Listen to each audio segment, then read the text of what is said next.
Hello, কি অবস্থা সবার? কি অবস্থা?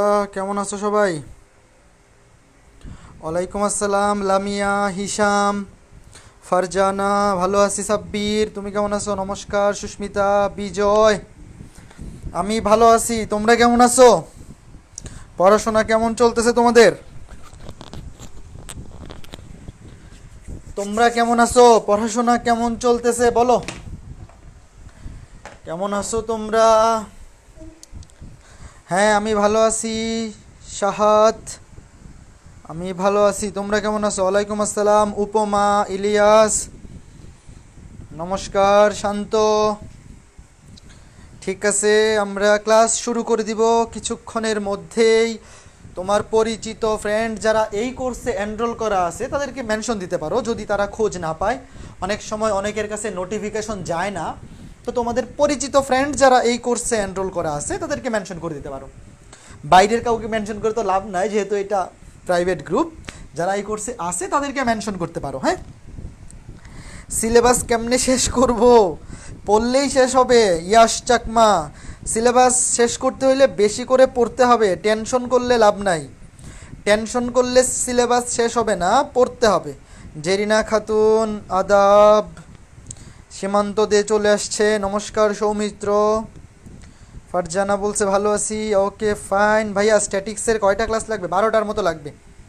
হিসাম, স্ট্যাটিক্স আনুমানিক 12টা ক্লাস লাগবে, কম বেশি হইতে পারে। তবে 21 ব্যাচের যারা আছো তোমাদের জন্য বলি, নভেম্বরের 15 তারিখের মধ্যে শেষ করে দেব স্ট্যাটিক্স। নভেম্বরের 15 তারিখের মধ্যে স্ট্যাটিক্স। 15 তো ওইদিকে পাবো 6, 8, 7, এদিকে 5। হ্যাঁ, নভেম্বরের 15 তারিখের মধ্যে স্ট্যাটিক্স হোপফুলি শেষ হয়ে যাবে। যারা 21 ব্যাচের আছো তোমাদের সিলেবাস নভেম্বরের 15-এর মধ্যে শেষ হয়ে যাবে, কোনো টেনশনের কারণ নাই। ঠিক আছে, ওকে। 21-এর এক্সামে কি বিভাগ থাকবে? মনে হয় না বিভাগ থাকবে, কারণ 8টা প্রশ্নের মধ্যে 2টা প্রশ্ন অ্যান্সার করতে হবে। এইখানে মনে হয় না বিভাগ বলে কিছু থাকবে, যে কোনো 2টা অ্যান্সার করলেই হবে আমার যেটা মনে হচ্ছে। এখনো পর্যন্ত বিভাগ থাকবে এমন কিছু শুনি নাই। এই যে ইমরুল হাসান চলে আসছে। দাদা 5-6 দিন ম্যাথ ভুলে যাই, কি করব? আরও বেশি প্র্যাকটিস করতে হবে। ভুলে গেলে প্র্যাকটিস করতে হবে, ভুলে গেলে বেশি বেশি প্র্যাকটিস করতে হবে। এছাড়া তো আর কোনো ওয়ে নাই, প্র্যাকটিস করা ছাড়া আর কোনো ওয়ে নাই। যত বেশি পারো প্র্যাকটিস করো। এক ম্যাথ 2-3 বার করে করবা। ভুলে গেলে 7 দিন পরে আবার রিভিশন দিবা। 7 দিনে তুমি যে ম্যাথগুলো করছো ওগুলো আরেকবার একটু রিভিশন দিয়ে ফেলবা, তাইলে আর ভুলবা না। ওকে, ঠিক আছে, আমরা শুরু করি। হ্যাঁ, ঠিক আছে, শুরু করি, আমরা শুরু করি। ম্যাথে প্রবলেম আছে? হ্যাঁ, প্রবলেম থাকলে প্রবলেম সলভিং ক্লাসে সলভ করে দিব, টেনশন নাই। হ্যাঁ, আগে টাইপ ওয়াইজ ম্যাথ করাই। এমনও হইতে পারে তোমার যেগুলো প্রবলেম, আমরা যখন ধীরে ধীরে আগাইতে থাকবো পরবর্তী ক্লাসে দেখবা আজকের ক্লাসে, গত ক্লাসে যেগুলো প্রবলেম হয়েছিল এগুলো হয়ে যেতে পারে কমপ্লিট। কাজেই এখনই হতাশ হওয়ার কিছু নাই। আগে টাইপ ভিত্তিক একটা অধ্যায় ধরো 8.1 শেষ করি, তারপরে 8.1-এর উপর প্রবলেম সলভিং ক্লাস নিব, কোনো অসুবিধা নাই। ঠিক আছে, টেনশন করো না। আগে টাইপ ওয়াইজ একটা অধ্যায় শেষ করো, ধরো 8.1 শেষ হোক, তারপরে প্রবলেম সলভিং ক্লাস নিব। হ্যাঁ, ওকে। এক্সাম কবে নেবেন? হ্যাঁ, নিব, সবই নিব। হ্যাঁ, ভালো আছি আসিফ চৌধুরী। ঠিক আছে, চলো চলো চলো চলো ক্লাস শুরু করি। আমরা আজকে ক্লাস শুরু করে দিই। হ্যাঁ, ওকে ওকে ওকে ওকে। কি আর কে কি কমেন্ট করতেছে? দাদা এসিও আমাদের 1 নংয়ের 5 নাম্বারটা একটু বুঝাই দিও। দিব, সবই বুঝাই দিব আজকের ক্লাসে না, আগে টাইপ ওয়াইজ শেষ করি। দাদা 7 চ্যাপ্টারের এক্সাম 30 তারিখের আগেই নিয়ে। হ্যাঁ, 30 তারিখের আগেই নিব। চ্যাপ্টার 7-এর এক্সাম সোমবারে, তো চ্যাপ্টার 7-এর সলভ ক্লাস সোমবারে, সলভ ক্লাস হইলে শুক্রবারই পরীক্ষা নিয়ে নিব। চ্যাপ্টার 7-এর পরীক্ষা শুক্রবারে নিয়ে নিব। ভাই অসীম কুমার শাহ স্যারের বই পড়লে কি এইচএসসি হবে? হ্যাঁ, হবে। ওকে, ঠিক আছে। চ্যাপ্টার 7-এর পরীক্ষা এই শুক্রবারে হবে, মানে সামনে এই যে শুক্রবার আসতেছে, সোমবারে হবে চ্যাপ্টার 7-এর সলভ ক্লাস, শুক্রবারে পরীক্ষা। তো শুক্রবার কয় তারিখ হয়? 30 তারিখের আগে হচ্ছে না? আজকে হচ্ছে 23। হ্যাঁ, 30 তারিখের আগেই হবে, শুক্রবারেই হবে, অসুবিধা নেই। ঠিক আছে, তাহলে আমরা ক্লাস শুরু করি। ঠিক আছে, আমরা আবার কমেন্ট করব, অনেক আড্ডা হবে, কমেন্ট পড়া হবে, সবই হবে। এখন আমরা ক্লাস শুরু করি। চলো, আজকে ক্লাসে আমরা খুবই সুন্দর একটা টপিকের ম্যাথ করব, সামান্তরিক সূত্র রিলেটেড ম্যাথই করব। আমরা গত ক্লাসে সামান্তরিকের সূত্র লব্ধির মান এবং লব্ধির দিক নির্ণয় যে সূত্রটা শিখছি ওটা দিয়ে আজকে ক্লাসের ম্যাথগুলো করব এবং আগামী ক্লাসে নতুন একটা সূত্র আসবে লম্বাংশের সূত্র। নতুন সূত্র না, ওটাও তোমরা ফিজিক্সে পড়ছো। লম্বাংশের সূত্র দিয়েও ফিজিক্সে ম্যাথ তোমরা অলরেডি করে ফেলছো, কি টেনশন নাই। আমরা যেগুলো পড়বো মানে 8.1 সূত্র রিলেটেড যা আছে সব কিছুই ফিজিক্সে আছে, ফিজিক্সে তোমরা অলরেডি পড়ে আসছো সূত্র, এই যে এটা তোমাদের কাছে একটু সহজই লাগবে। দেখো একটু রিভিউ করি, গত ক্লাসে কি পড়ছিলাম। ধরো এটা একটা বল পি, পি বিন্দু যে ও বিন্দুতে কাজ করতেছে, সমবিন্দু বল। এটা একটা পি বল বা পি ভেক্টর, এটা একটা কিউ ভেক্টর। এই দুইটা ভেক্টর বা দুইটা বল ও বিন্দুতে কাজ করতেছে। আমরা এখানে ভেক্টর বলতে বল ধরে নিব, কারণ স্থিতিবিদ্যা বা গতিবিদ্যায় সব কিছু বল নিয়ে কাজ করা হয়। প্রযুক্ত বলের ক্রিয়া, একটা বস্তু স্থির থাকলে স্থিতিবিদ্যা, গতিশীল হলে গতিবিদ্যা। তো এখানে ভেক্টর মানে আমরা বল বা ফোর্স ধরে নিব। তো এই দুইটা বল ধরো পরস্পর আলফা কোণে ক্রিয়াশীল, আলফা কোণে ক্রিয়াশীল। তো এদের লব্ধি হবে এই যে এই সামান্তরিকের কর্ণ বরাবর। ধরলাম লব্ধির দিক হচ্ছে পি এর সাথে থিটা অ্যাঙ্গেলে এবং লব্ধিকে প্রকাশ করলাম আর দ্বারা। ঠিক আছে, তো এখান থেকে সূত্র কি পাইছিলাম? এখান থেকে সূত্র পাইছিলাম আর এর মান ছিল √ওভার P square plus Q square plus 2p Q cos alpha, এবং আর এর দিক ছিল tan থিটা ইকুয়ালস টু যার সাথে অ্যাঙ্গেল সে নিচে বসে যাবে, যার সাথে অ্যাঙ্গেল পি এর সাথে অ্যাঙ্গেল সে নিচে সিঙ্গেল বসে যাবে এবং বাকিটা উপরেও থাকবে নিচেও থাকবে। উপরে হবে সাইন আলফা, নিচে হবে কজ আলফা। এইটা ছিল গত ক্লাসের আমাদের পাওয়া সূত্র। এই সূত্র দিয়েই গত ক্লাসে 2টা বা 3টা ম্যাথ করছিলাম। আজকের ক্লাসেও এই সূত্র দিয়েই ম্যাথ করব। লম্বাংশের সূত্র মানে যেটা নতুন আরেকটা সূত্র, সেটা আমরা আগামী ক্লাসে দেখব। এই সূত্র দিয়ে আজকের ক্লাসে আমরা সুন্দর সুন্দর কিছু ম্যাথ করব। তো আরেকটা জিনিস আমি আরেকটু ক্লিয়ার করে দিই, যদিও গত ক্লাসে বলছিলাম, যদি দুইটা বল পরস্পর সমান হয়, ধরো এখানে পি, এটাও পি বল, ও বিন্দু এটাও পি বল, দুইটা সমান সমান বল যদি কোনো একটা বিন্দুতে কাজ করে, তাহলে এদের লব্ধি হবে ঠিক এদের মাঝখান দিয়ে যাবে। এদের লব্ধি এদের মধ্যবর্তী কোণকে একদম সমদ্বিখণ্ডিত করবে, একদম সমদ্বিখণ্ডিত করবে। ধরো এই যে পি এবং পি দুইটা সমমানের বল, পরস্পর আলফা কোণে ক্রিয়াশীল, তাহলে এদের লব্ধি এদের ঠিক মধ্যবর্তী স্থান দিয়ে যাবে, মানে মধ্যবর্তী কোণকে সমদ্বিখণ্ডিত করবে। তা টোটাল অ্যাঙ্গেলটা আলফা হলে এই পাশের অ্যাঙ্গেলটা হবে α/2, এই পাশের অ্যাঙ্গেলটা হবে α/2, একদম ঠিক মাঝখান দিয়ে যাবে। দুইটা সমান বলের লব্ধি এদের মধ্যবর্তী কোণকে সমদ্বিখণ্ডিত করে। তবে যদি এইরকম হয় যে এইটা ধরো 2p, এটা ও বিন্দু, এটা পি, মানে এই বলটা বড় এই বলটা ছোট, 2p এটা p, তা 2p তো অবশ্যই p এর চেয়ে বড়, তো এইটা এদের মধ্যবর্তী কোণ হলো আলফা। তো এইরকম যদি হয় যে একটা বিন্দুতে একটা বল বড়, মানে একটা বড় বল কাজ করতেছে, একটা ছোট বল কাজ করতেছে, তাহলে অবশ্যই এদের যে লব্ধি সেই লব্ধিটা বড় বলের কাছাকাছি হবে, তাই না? তুমি ধরো এইখান থেকে একটা বস্তুকে দুইজন বন্ধু মিলে টানতেছো, কেউ একজন টানতেছে বেশি বলে, একজন টানতেছে কম বলে, তাহলে যার বলের মান বেশি লব্ধিটা তার কাছাকাছি দিক দিয়ে যাবে। ধরো এই যে এই অ্যাঙ্গেলটা হবে ছোট, এই অ্যাঙ্গেলটা হবে বড়, এই অ্যাঙ্গেলটা হবে ছোট, এই অ্যাঙ্গেলটা হবে বড়, মানে বড় লব্ধির মানে কি বলে, বড় বলের বা বৃহত্তর বলের কাছাকাছি দিয়ে লব্ধিটা যাবে। ঠিক আছে, এখন আজকে আমরা দেখব এই যে এখানে লব্ধির দিক এইটা যদি 90 ডিগ্রি হয় তাইলে কেসগুলা কেমন হবে। দেখো এই যে আজকে এখন থেকে নতুন একটা টপিক শুরু হচ্ছে, আর বাকি এতক্ষণ যা বললাম সব কিছুই গত ক্লাসে পরে আসছো তোমরা, গত ক্লাসেই বলছি। এখন আজকে আমরা শিখব যে দুইটা সমবিন্দু বল, আমরা যা পড়তেছি সব কিন্তু সমবিন্দু বল, মানে একটা বিন্দুতে দুইটা বল কাজ করলে কি হবে, দুইটা বা তিনটা হইতে পারে, আপাতত আমরা দুইটা বল নিয়ে কাজ করতেছি। তো দুইটা বল যদি এক বিন্দুতে কাজ করে এবং এদের একটার লব্ধি মানে দুইটা বলের লব্ধি যদি 90 ডিগ্রি হয়, আজকে আমরা শিখব যে যখন লব্ধির দিক 90 ডিগ্রি তখন এখানে কি কি কেস হইতে পারে, এটা হচ্ছে আমাদের আজকের আলোচনার বিষয়। ধরো পি এইটা একটা বল কিউ বিন্দুতে ও বিন্দুতে কাজ করতেছে, আর কিউ আর একটা বল, ভালো করে বুঝছো। আমরা আজকে যেটা আলোচনা করব সেটা হচ্ছে লব্ধির দিক 90 ডিগ্রি হইলে কি কি ঘটনা ঘটতে পারে। তো লব্ধির দিক 90 ডিগ্রি মানে কি, ধরো পি এর সাথে লব্ধি এই যে এই বরাবর, লব্ধি এই বরাবর, এই যে এটা হচ্ছে লব্ধি, এটা হচ্ছে আর, এই যে এটা হচ্ছে লব্ধির দিক, এই যে পি এর সাথে 90 ডিগ্রি কোণে। ধরো ও বিন্দুতে দুইটা বল কাজ করতেছে, পি বল কাজ করতেছে এইদিকে, কিউ বল কাজ করতে এইদিকে। এবং আজকে আমরা যেই টপিকটা পড়বো সেটা হচ্ছে লব্ধির দিক যদি কোনো একটা বলের সাথে বা কোনো একটা ফ্যাক্টরের সাথে 90 ডিগ্রি কোণে থাকে। আবার বলতেছি, আজকে ক্লাসের টপিকটা হচ্ছে লব্ধির দিক যদি কোনো একটা ভেক্টরের সাথে বা কোনো একটা বলের সাথে 90 ডিগ্রি কোণে থাকে। যে থিটা, থিটা মানেই তো লব্ধির দিক, এটা হচ্ছে থিটা। আচ্ছা আমি এভাবে ভেঙে লিখি, এখানে থিটা হচ্ছে 90 ডিগ্রি এবং এইটা হচ্ছে আলফা, এই যে এইটা হচ্ছে আলফা, রাইট, এইটা হচ্ছে আলফা। তাহলে এখান থেকে আমি কি কি কন্ডিশন বলতে পারি বলো তো? এই যে আমরা আজকে যে টাইপটা পড়বো, তুমি এখানে বাংলায় লিখতে পারো যে লব্ধির দিক 90 ডিগ্রি হলে, লব্ধির দিক 90 ডিগ্রি হলে বা এক সমকোণ হলে, লব্ধি যখন দুইটা সমবিন্দু বলের লব্ধি যে কোনো একটা বলের সাথে সমকোণে বা 90 ডিগ্রি কোণে থাকবে, আমরা এখানে পি এর সাথে নিছি, তখন এখানে কি কি কেস হইতে পারে দেখো। প্রথম কথা হচ্ছে থিটা ইকুয়ালস টু 90 ডিগ্রি।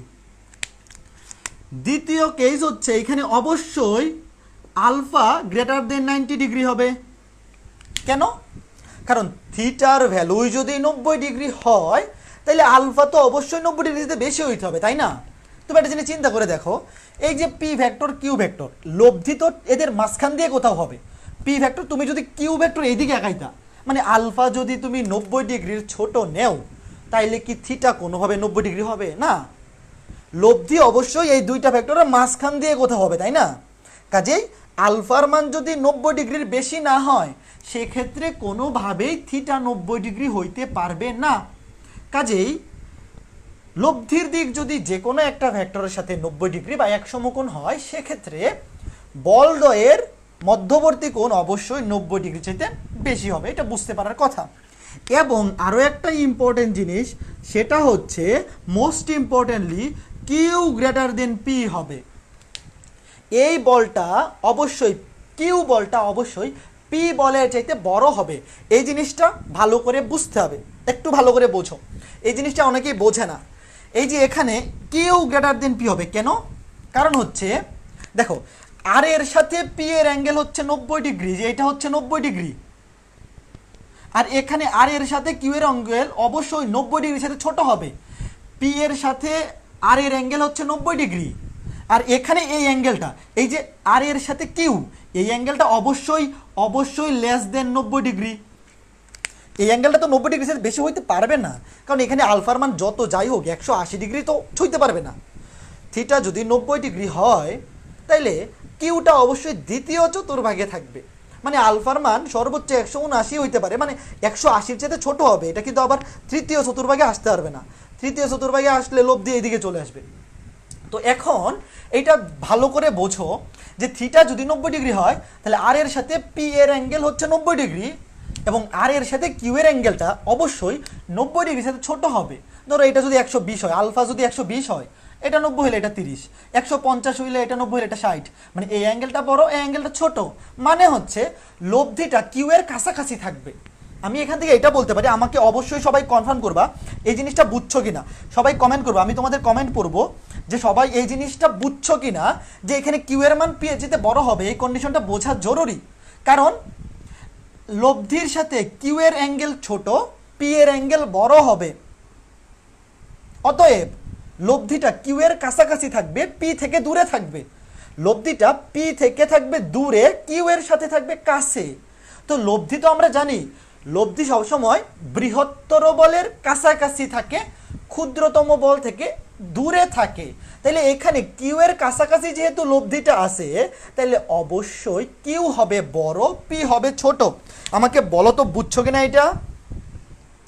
যখনই তোমাকে বলবে যে থিটা 90 ডিগ্রি, থিটা মানে কি? থিটা মানে হচ্ছে দুইটা সমবিন্দু বলের যে লব্ধি, সেই লব্ধিটা যে কোনো একটা বলের সাথে 90 ডিগ্রি অ্যাঙ্গেলে মানে সমকোণে থাকবে।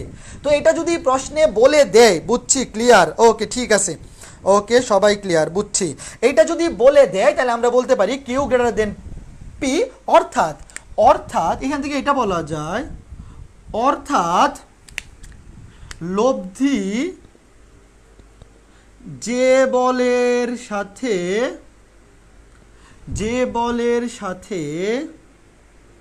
সমকোণে থাকবে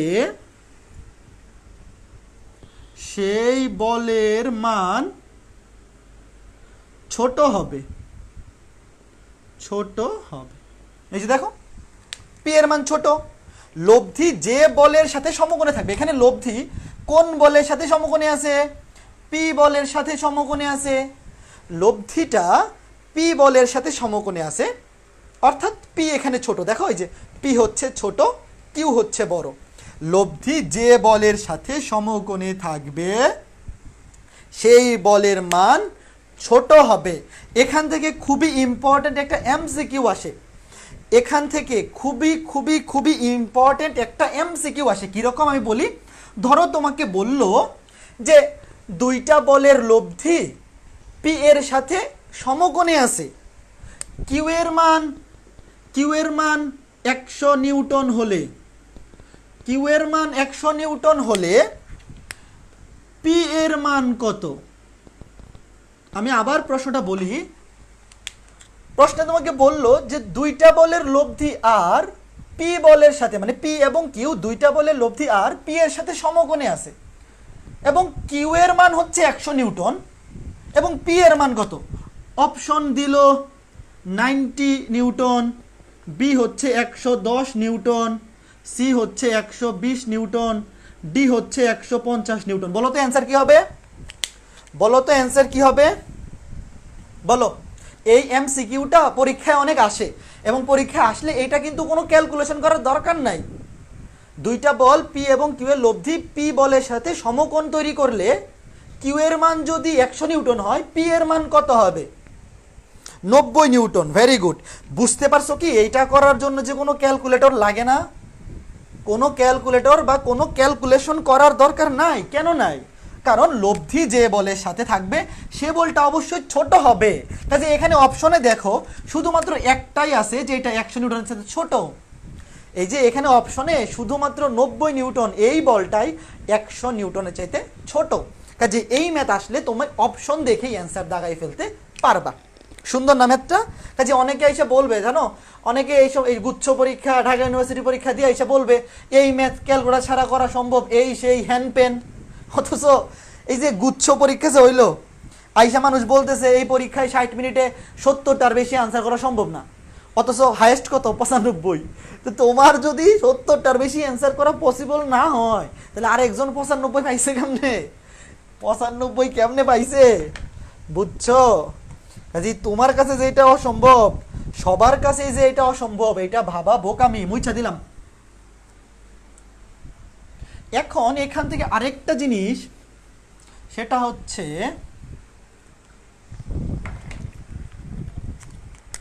দেখো এটা 90 ডিগ্রি, তাইলে আমি যদি এখানে কিউ এর সমান্তরাল করে একটা রেখা আঁকি, ধরো এটা কিউ, এই যে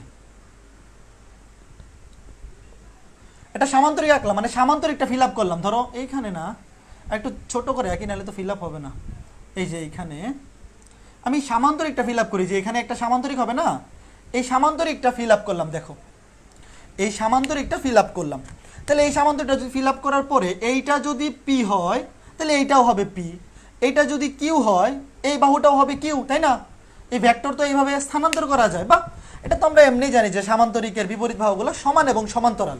তাহলে এই যে কিউ, এই কিউ মানেও সমান, দিকেও একই, তাহলে তো এইটা কিউ হলে এইটাও কিউ, তাই না? আর এইটা হচ্ছে আর, এগুলো মুইছা দিই। এই যে এইটা হচ্ছে আর, দেখো এই যে এই সামান্তরিক থেকে এই যে পি কিউ আর, তাহলে এই সমকোণী ত্রিভুজ থেকে, এই যে এই সমকোণী ত্রিভুজ থেকে কি লেখা যায় বলো তো? এই সমকোণী ত্রিভুজ থেকে লেখা যায় অতিভুজ স্কয়ার।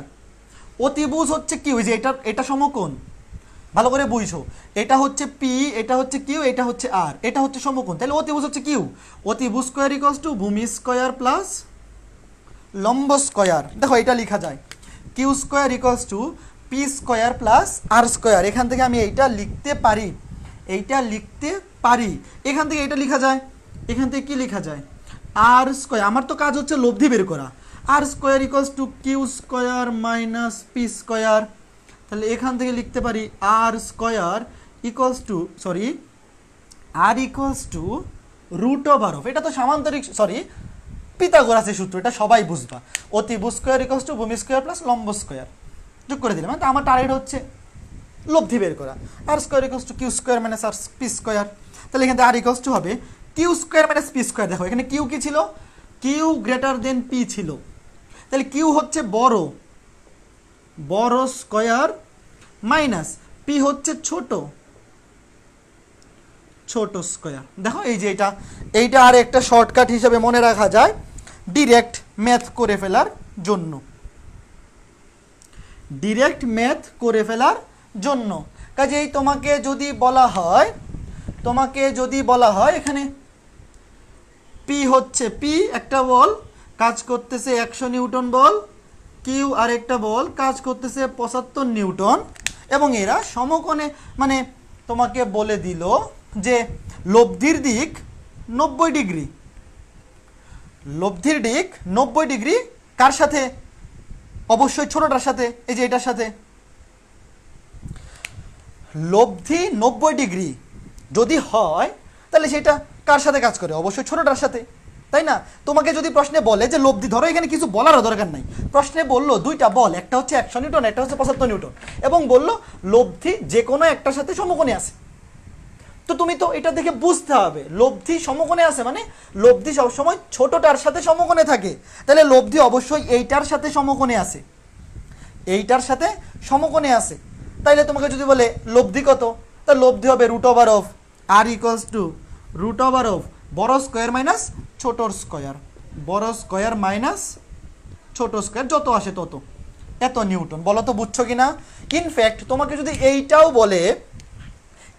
যদি বলে, ধরো এইটা তো একটা ম্যাথ হইতেই পারে এমসিকিউতে, আবার যদি এইটা বলে যে পি এবং কিউ এর মধ্যবর্তী কোণ হচ্ছে, পি এবং কিউ এর মধ্যবর্তী কোণ হচ্ছে 120 ডিগ্রি, তোমাকে যদি বলে তাইলে পি এর সাথে আর এর কোণ কত, কত হবে 30 ডিগ্রি। কেন? কারণ 90 ডিগ্রি তো এটার সাথে, এই যে এইটার সাথে 90 ডিগ্রি। তোমাকে যদি থিটা ইকুয়াল টু 90 ডিগ্রি বলে, তাইলে এই 90 ডিগ্রিটা হবে ছোট বলের সাথে, মানে 75 নিউটনের সাথে হবে 90 ডিগ্রি, আর টোটাল অ্যাঙ্গেল 120 ডিগ্রি। তাইলে পি বলের সাথে আর এর কোণ কত হবে 30 ডিগ্রি। এই তোমরা কি ঘটনা বুঝছো? এই যে টোটালটা হচ্ছে 120, এখানে এইটা 90, এখানে পি, বাট এই প্রশ্নের ক্ষেত্রে এটা হবে কিউ, এই প্রশ্নের ক্ষেত্রে এটা হবে কিউ, কারণ কিউ ছোট পি বড়, এই যে এইটা হবে পি। বুঝতেছো ঘটনা?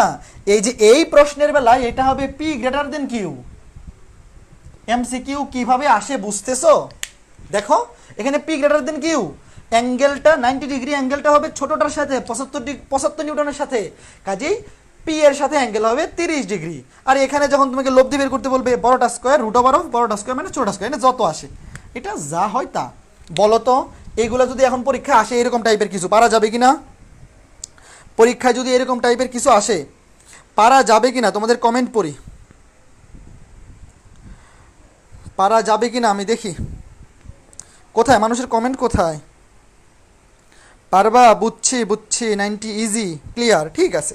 এইভাবে ধীরে ধীরে একটু ভালো করে বুঝে বুঝে আগাবা। হ্যাঁ, এভাবে যদি টপিকগুলো দেখে দেখে আগাও, পরবর্তীতে তুমি যখন ম্যাথ করবা তোমার কাছে কঠিন কিছু লাগবে না, তোমার কাছে কিছু কঠিন লাগবে না, ঠিক আছে?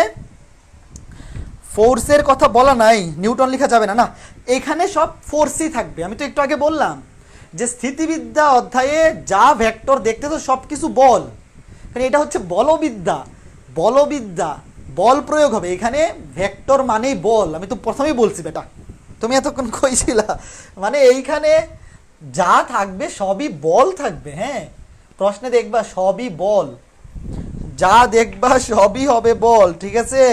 কাজে নিউটন লেখা ছাড়া আর কিছু লিখার নাই, আর কিছু লিখার নাই। এখন আরো একটা জিনিস দেখো, এখানে এই যে আলফাটা, আমি আরো সুন্দর মতো একটা আলফাটা বের করা যায়। দেখো এই যে আগের যে চিত্রটা ছিল, এখানে তো প্রথমে যে চিত্রটা ছিল সেটাতে আবার ফেরত আসি। প্রথমে চিত্রটা কি ছিল? এটা ছিল পি, এইটা ছিল কিউ, এটা ছিল 90, আর এই অ্যাঙ্গেলটা ছিল আলফা। এখান থেকে আলফা বের করার একটা সূত্র বের করতে হবে। দেখো এখান থেকে টেন নাইনটি ডিগ্রি সমান কি লেখা যায়, মানে এখানে তো থিটা, সূত্র তো হচ্ছে টেন থিটা, বাট এখানে থিটার ভ্যালু কত, থিটা মানে লব্ধি হচ্ছে পি এর সাথে সমকোণে আছে। তো লব্ধিটা কার সাথে আছে, পি এর সাথে। এই 90 ডিগ্রি অ্যাঙ্গেলটা পি এর সাথে আছে, যার সাথে অ্যাঙ্গেল সে হবে সিঙ্গেল, আর বাকিটা উপরেও বসবে নিচেও বসবে, উপরে সাইন আলফা নিচে কজ আলফা। এখন দেখো টেন 90 এর জায়গায় কি লেখা যায়, টেন 90 মানে হচ্ছে সাইন 90 বাই কজ 90, টেন 90 মানে হচ্ছে sine 90 by cos 90 equals to Q sine alpha divide by P plus Q cos alpha. Sine 90 এর ভ্যালু হচ্ছে 1, কজ 90 এর ভ্যালু হচ্ছে 0, Q sine alpha divided by P plus Q cos alpha. এই আমরা আজকে এখনো পর্যন্ত যা করতেছি সবকিছু কোন টাইপের ক্ষেত্রে, যখন দুইটা বলের লব্ধি মানে সমবিন্দু বলের লব্ধি যে কোনো একটার সাথে সমকোণে থাকবে, এবং আমরা অলরেডি দেখে ফেলছি সমকোণটা অবশ্যই ছোট বলের সাথে থাকবে। মনে রাখো, আর গুণন করে দাও, আর গুণন করে দিলে P plus Q cos alpha equals to 0, P plus Q cos alpha equals to 0। তাহলে এখান থেকে কি লেখা যায়, P plus Q cos alpha equals to 0। এখান থেকে লেখা যায়, এটা 1 ছিল, এখান থেকে এইখানে লিখি Q cos alpha equals to minus P, Q cos alpha equals to minus P, that means cos alpha equals to minus P by Q, minus P by Q. তাইলে এখান থেকে আলফা ইকুয়ালস টু কি হবে, alpha equals to হবে cos inverse minus P কি ছিল, এখানে কোনটা বড় ছিল মনে আছে, এই যে প্রথমে একদম প্রথমটাতে যার সাথে অ্যাঙ্গেল সে হচ্ছে ছোট, মানে 90 ডিগ্রিটা ছোটটার সাথে থাকে, এই যে পি এখানে ছোট, কিউ হচ্ছে বড়। তাইলে যখন থিটা 90 ডিগ্রি মানে লব্ধিটা যে কোনো একটা বলের সাথে সমকোণে থাকবে, তখন এই যে আলফা কি, এখানে আলফা হচ্ছে পি এবং কিউ এর মধ্যবর্তী কোণ, পি এবং কিউ এর মধ্যবর্তী কোণ হচ্ছে আলফা। আলফার ভ্যালু হবে কজ ইনভার্স মাইনাস ছোট, পি হচ্ছে ছোট ডিভাইডেড বাই বড়। বলা সূত্রটা বুঝছো কিনা, এইখানে চিত্র দেখে বুঝাইতে না, চিত্রটা আবার এঁকে দিই, চিত্রটা আবার এঁকে দিই। এই যে পি, এই যে কিউ, এই যে আর, এইটা 90 ডিগ্রি, আর এইটা হচ্ছে আলফা, এইটা হচ্ছে আলফা। দেখো alpha equals to cos inverse minus ছোট বাই বড়। এখানে লিখে রাখি আলফা ইকুয়ালস টু, এখানে আলফা কি, আলফা হচ্ছে বল দ্বয়ের মধ্যবর্তী কোণ, 90 ডিগ্রি হচ্ছে বল এবং লব্ধির মধ্যবর্তী কোণ, এখানে 90 ডিগ্রি হচ্ছে লব্ধির কোণ, পি এর সাথে লব্ধির কোণ, আর আলফা হচ্ছে বল দ্বয়ের মধ্যবর্তী কোণ। Alpha equals to cos inverse minus, এই মাইনাস দিতে ভুলো না কিন্তু, মাইনাস ছোট বাই বড়। একটা জিনিস মনে রাখবা, এখানে যদি কেউ মাইনাস দিতে ভুলেও যাও, এখানে কেউ যদি মাইনাস দিতে ভুলে যাও, তাহলে একটা জিনিস মনে রাখবা, এখানে আলফা অবশ্যই কি আসবে, গ্রেটার দেন 90 ডিগ্রি। প্রথমেই তো বলে নিছিলাম যে থিটা যেহেতু 90 ডিগ্রি, সুতরাং আলফা গ্রেটার দেন 90 ডিগ্রি হবে অবশ্যই, কন্ডিশনেই ছিল মনে আছে। তো আলফা এখানে গ্রেটার দেন 90 তখনই হবে যখন এটা নেগেটিভ হবে। কেন, কারণ দ্বিতীয় চতুর্ভাগে কজের ভ্যালু নেগেটিভ, দ্বিতীয় চতুর্ভাগে কজের ভ্যালু নেগেটিভ, এই জন্য আলফা 90 ডিগ্রি যেতে বড় হইলে তখনই তো এটা দ্বিতীয় চতুর্ভাগে হবে। যদি আলফা 90 ডিগ্রি ছোট হয় তখন তো সেটা প্রথম চতুর্ভাগে হবে, প্রথম চতুর্ভাগে তো কজের ভ্যালু পজিটিভ। কাজেই মনে রাখো, এখানে যদি কোনো রকমে মাইনাস দিতে ভুলেও যাও, আলফার ভ্যালু কিন্তু এখানে 90 ডিগ্রি যেতে বড় হইতে হবে। কমেন্ট করে বলো একটু ক্লিয়ার কিনা, আমি একটু একটু করে পড়াবো, দৌড়াবো না। 12 ক্লাসের জায়গায় যদি 15 ক্লাসও লাগে, তাও তো নভেম্বরের 20 তারিখের মধ্যে শেষ হবে। 12 ক্লাসের জায়গায় 15 ক্লাস লাগলেও নভেম্বরের 20 তারিখের আগে শেষ হবে। কাজে 21 ব্যাচ, তুমি ম্যাথ সেকেন্ড পেপার নিয়ে কোনো টেনশনই নাই, আস্তে ধীরে শেষ হবে। তারপরে আমরা গতিবিদ্যা অধ্যায় 22 ব্যাচের আছে, ওটা আস্তে ধীরে পড়বো, টেনশন নাই। ডিসেম্বরের 20 তারিখের আগে নতুন কোনো কোর্স লঞ্চ হচ্ছে না, এমসিকিউ কোর্স লঞ্চ করবো ডিসেম্বরের 20 তারিখের পরে, ক্লাস শুরু হবে। কাজে ডিসেম্বরের 20 তারিখের মধ্যে আমি ধীরে সুস্থে শেষ করব, আমার কোনো প্যারা নাই। এটা কি বুঝছো? সূত্রটা কি বোঝা গেছে? পারবো ভাইয়া ইনশাল্লাহ, ঠিক আছে। ওকে ওকে, পারতে হবে, ভালো করে পারতে হবে, এটা খুবই সুন্দর সুন্দর ম্যাথ, খুবই সুন্দর সুন্দর ম্যাথ, অবশ্যই পারতে হবে। তাহলে দেখো এখন একটা ম্যাথ দিব যেইটা পরীক্ষায় আসছে, বুটেক্সে আসছে, ঢাকা ইউনিভার্সিটিতে আসছে অনেকবার, দেখো অনেকবার পরীক্ষায় আসছে। এগুলা পারার জন্য খালি এক লাইন করলেই হয়, এত বড় বড় ম্যাথ না। কোন বিন্দুতে ক্রিয়ারত পি এবং 2p কিউ বল দিয়ে লব্ধি, প্রশ্নটা লিখো, কোন বিন্দুতে ক্রিয়ারত পি এবং 2p বলদ্বয়ের পি এবং 2p বলদ্বয়ের লব্ধি, আর যদি পি এর ক্রিয়া রেখার উপর লম্ব হয় লব্ধি, আর যদি পি এর ক্রিয়া রেখার উপর লম্ব হয়, তাহলে বলদ্বয়ের মধ্যবর্তী কোণ নির্ণয় করো। আমাকে উত্তর কে আগে বলতে পারে দেখি। তাহলে বলদ্বয়ের মধ্যবর্তী কোণ নির্ণয় করো। কে কে আগে অ্যান্সার বলতে পারে দেখি, সবাই করে ফেলো। দেখো ম্যাথটাতে বলছে কোন বিন্দুতে ক্রিয়ারত পি এবং 2p, এই যে পি, এই যে 2p, বলদ্বয়ের লব্ধি পি এর ক্রিয়া রেখার উপর লম্ব। এইটা যদি পি এর কথা উল্লেখ নাও থাকতো, এই ম্যাথে যদি শুধু বলে দিত যে এই বল দুইটার লব্ধি যে কোনো একটি বলের উপর লম্ব, তাও আমি জানতাম যে লম্বটা হবে ছোট বলের উপর, লম্বটা হবে এই যে পি হচ্ছে ছোট, 2p হচ্ছে বড়, তো লম্বটা অবশ্যই কার সাথে হবে? ছোট বলের সাথে। প্রশ্নে যদি এইটা তোমাকে নাও বলে দিত যে কোন বলের সাথে লম্ব, তোমাকে যদি জাস্ট এইভাবে বলতো যে কোনো একটির সাথে লম্ব, তাও তোমাকে ছোট বলের সাথে লম্ব নিতে হইতো, মানে লম্বটা তুমি পি এর সাথেই নিতে হবে, 2p এর সাথে নিতে পারবা না। তাহলে বলদ্বয়ের মধ্যবর্তী কোণ আলফা কত? এই যে এটা হচ্ছে লব্ধি, বলদ্বয়ের মধ্যবর্তী কোণ আলফা কত? দেখি কে কে কমেন্ট করতেছে, দেখি দেখি কে কে কমেন্ট করতেছে, বলো বলো বলো। কোন বিন্দুতে ক্রিয়ারত পি এবং 2p বলদ্বয়ের লব্ধি আর পি এর ক্রিয়া রেখার সাথে লম্ব। প্রশ্নে এটা উল্লেখ নাও থাকতে পারতো, তোমাকে যদি উল্লেখ নাও করে দিত তাও তোমাকে লম্ব নিতে হইতো ছোটটার সাথে, মানে পি হচ্ছে ছোট, 2p বড়। তোমাকে বলছে বলদ্বয়ের মধ্যবর্তী কোণ আলফা কত? কোথায় কমেন্ট, কোথায় কোথায় কোথায়? কেন দাদা নিউটন ছাড়া কি কিছু লেখা যায় না? আমি পাউন্ডার লিখবো, লিখো, প্রশ্নে নিউটনই বলা থাকবে, তোমার এত কিছু টেনশন করতে হবে না ভাই। Al Rahat very good, Imrul Hasan very good, Hisam Upoma very good. 120 degree কিভাবে করবা তুমি দেখো, এখানে কেস কি হয়ে গেছে? কেস হয়ে গেছে থিটা সমান 90 ডিগ্রি। থিটা সমান 90 ডিগ্রি হইলে আলফা ইকুয়ালস টু, শুরুটা তো লিখেই রাখছি, এই যে cos inverse, alpha equals to cos inverse minus ছোট বাই বড়, ছোট হচ্ছে পি, ছোট হচ্ছে পি, বড় হচ্ছে 2p, that means cos inverse minus half, PP কাটা, পিপি কাটা, আমরা জানি cos 120 degree value minus half, cos 120 degree value minus half. Theta equals to 90 degree হইলেই, মানে লব্ধির দিক যে কোনো একটা বলের সাথে সমকোণ তৈরি করলেই, এবং সেই যে কোনো একটা অবশ্যই ছোটটার সাথে হবে, লম্বটা সবসময় ছোটটার সাথেই থাকে। এবং তখন যদি তোমাকে আলফা বের করতে বলে, alpha equals to cos inverse minus ছোট বাই বড় 120 ডিগ্রি। দেখো এই টাইপের ম্যাথ প্রচুর আসে। ইনফ্যাক্ট এই অধ্যায় থেকে, স্থিতিবিদ্যা অধ্যায় থেকে, তোমাকে যদি কোনো বলের মধ্যবর্তী কোণ নির্ণয় করতে বলে 80% ক্ষেত্রে অ্যান্সার হচ্ছে 120 ডিগ্রি। 80% ক্ষেত্রে অ্যান্সার হচ্ছে 120 ডিগ্রি।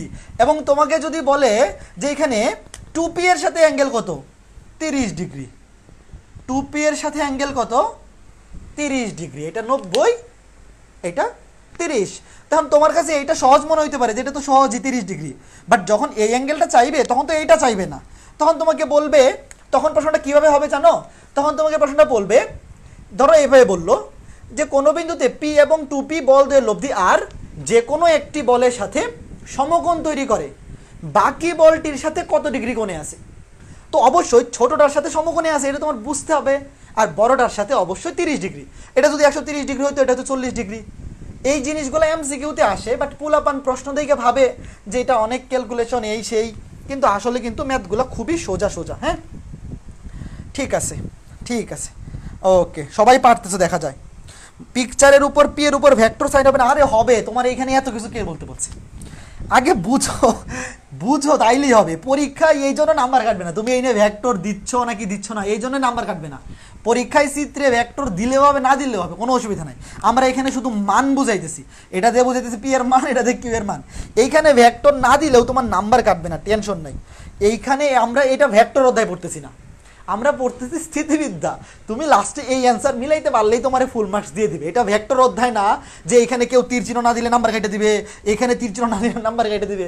এটা তো ভেক্টর অধ্যায় না, এইটা হচ্ছে স্থিতিবিদ্যা অধ্যায়।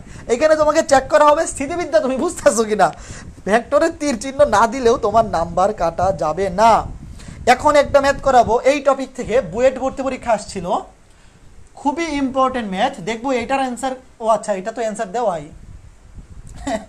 এটার অ্যান্সার প্রশ্নেই দেওয়া। এটা হচ্ছে দেখাও যে টাইপ ম্যাথ। দেখাও যে বলছে কোন কণার উপর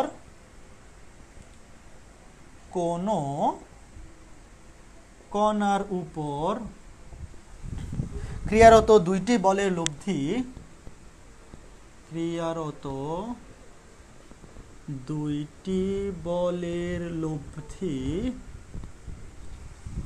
একটি বলের উপর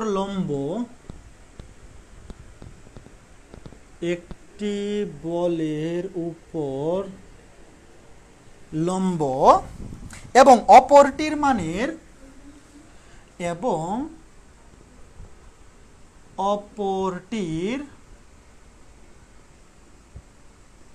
মানের এক তৃতীয়াংশ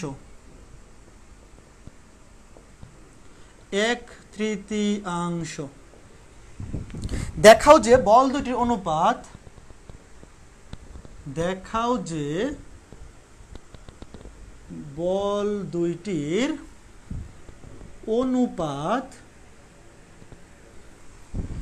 (2√3:3) এটা দেখাইতে হবে। এটা আসছে বুয়েট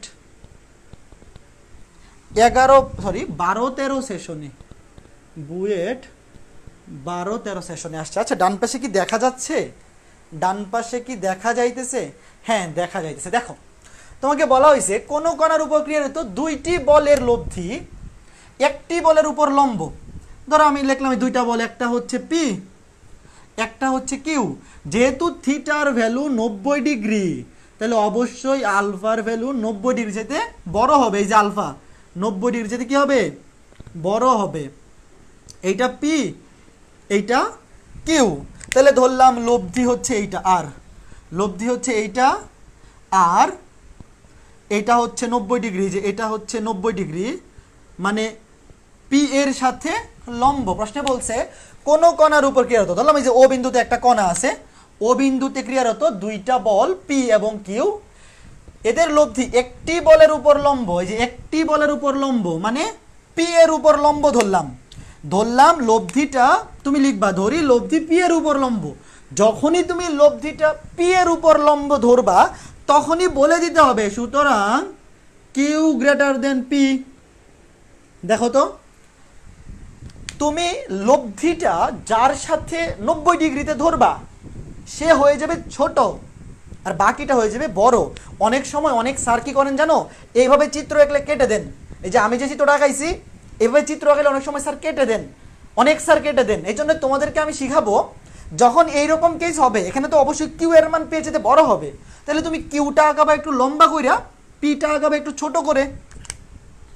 এই যে দেখো এটা পি, মানে তুমি যদি একদম অ্যাকুরেট, মানে এই জন্য নাম্বার স্যাররা কাটেন না, বাট তোমার তো এতটুকু কমন সেন্স থাকা উচিত, তাই না? আগেরটাতে কিন্তু আমি দেখাই নাই, বাট এতটুকু কমন সেন্স তোমার থাকা উচিত যে যখন লব্ধি সমকোণে থাকবে তুমি যার সাথে অ্যাঙ্গেল 90 ডিগ্রি ধরবা সে হবে ছোট, বাকিটা হবে বড়। তাহলে এখানে কিউ হবে বড়, পি হবে ছোট। তাহলে অবশ্যই আমরা যে এখানে চিত্রটা আঁকাইতেছি এই যে পি, এই দৈর্ঘ্যটা কিন্তু পি এর মান নির্ধারণ করে। এই যে রেখাটা, এই রেখাটার দৈর্ঘ্যটা নির্ধারণ করতেছে, প্রকাশ করতেছে পি এর মান, আর এই দৈর্ঘ্যটা নির্ধারণ করতেছে কিউ এর মান। তাহলে অবশ্যই এই দৈর্ঘ্যটা, এই রেখার দৈর্ঘ্য হবে পি এর যেতে বড়, যেহেতু কিউ এর মান পি এর যেতে বড়।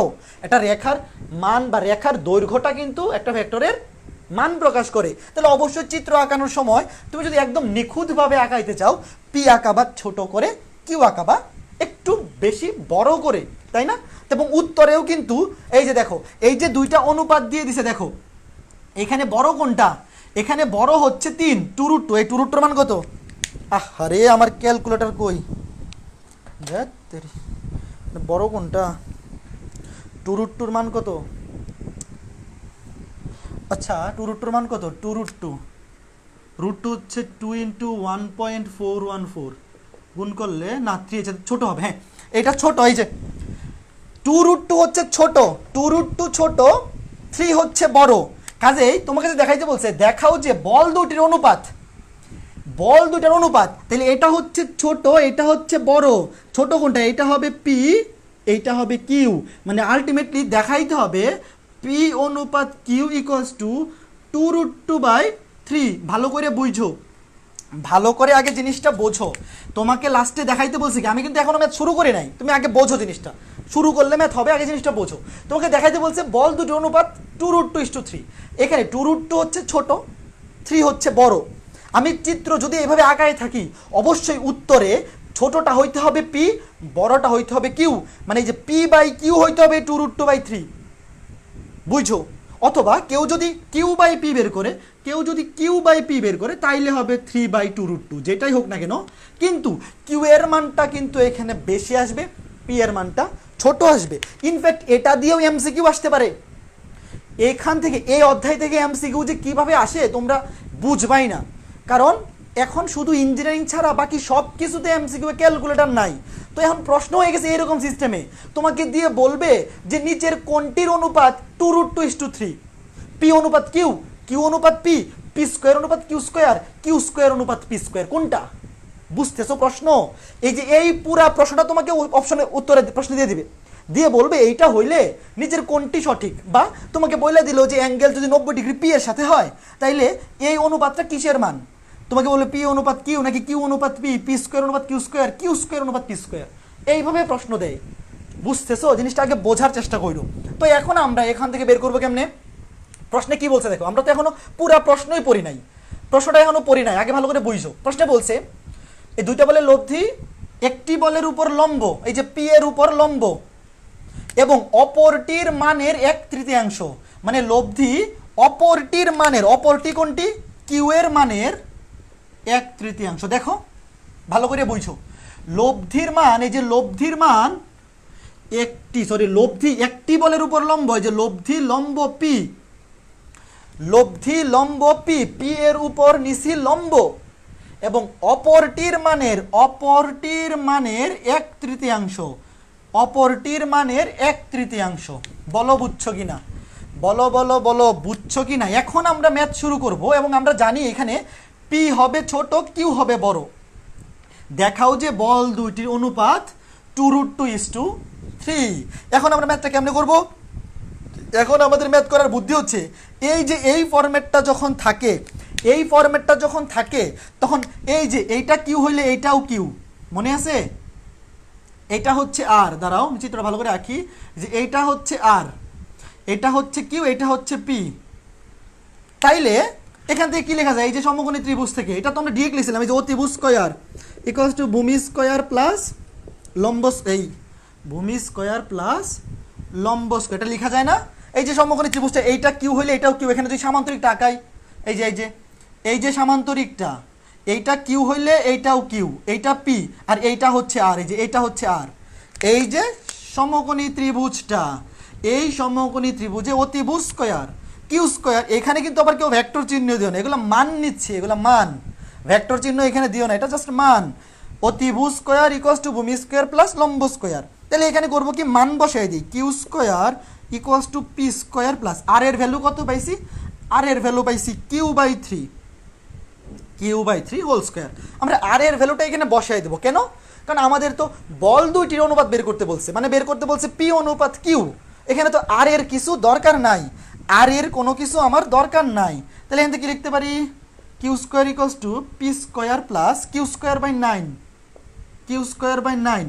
যদি বিয়োগ করে দেই, এটা এখান থেকে বিয়োগ করে দিব, Q square minus Q square by 9 equals to P square. এখান থেকে এইটাকে উপরে নিয়ে আসি, এখান থেকে এটাকে উপরে নিয়ে আসি, বিয়োগ করলে হবে এন হবে 9, উপর হবে 8, 8 Q square by 9 equals to P square. That means আমার দরকার হচ্ছে P by Q, P square by Q square equals to হবে 8 by 9, P square by Q square. এই যে দেখো, কিউ এর মান বড়, পি এর মান ছোট। এখন বর্গমূল করে দেও, পি বাই কিউ, 8কে বর্গমূল করলে 4 দুগুণে 8, 2√2, আর এটাকে বর্গমূল করলে 3। এই যে দেখো, দেখছো কিউ এর মান আসছে বড়, এই যে দেখো 8, পি স্কোয়ার 8, কিউ স্কোয়ার 9, মানে কিউ এর মান বড়, পি এর মান ছোট। এটা অ্যান্সার হচ্ছে এটুক, এই যে অ্যান্সার হচ্ছে এটুক, এই যে এটুক। বলো তো এই ম্যাথটা কি সোজা না? এটা যদি এমসিকিউতে আসে, এমসিকিউতে যদি আসে, তোমার তো চিত্র আঁকার দরকার নেই। এই পরীক্ষায় কিন্তু চিত্র আঁকানোর দরকার নেই, আমি চিত্র মুছে দিতে পারি। কারণ তুমি যখন দেখবা থিটার ভ্যালু 90 ডিগ্রি, মানে লব্ধি যে কোনো একটা ভেক্টরের সাথে লম্ব, যে কোনো একটা ভেক্টরের সাথে লম্ব, তখন তো তুমি এই সূত্র ডিরেক্ট লিখতে পারো, এই সূত্র। অথবা এই সূত্র যদি মনে নাও থাকে, এই যে এই সূত্রটা তো মনে থাকবে, R equals to root over of বড় স্কয়ার মাইনাস ছোট স্কয়ার।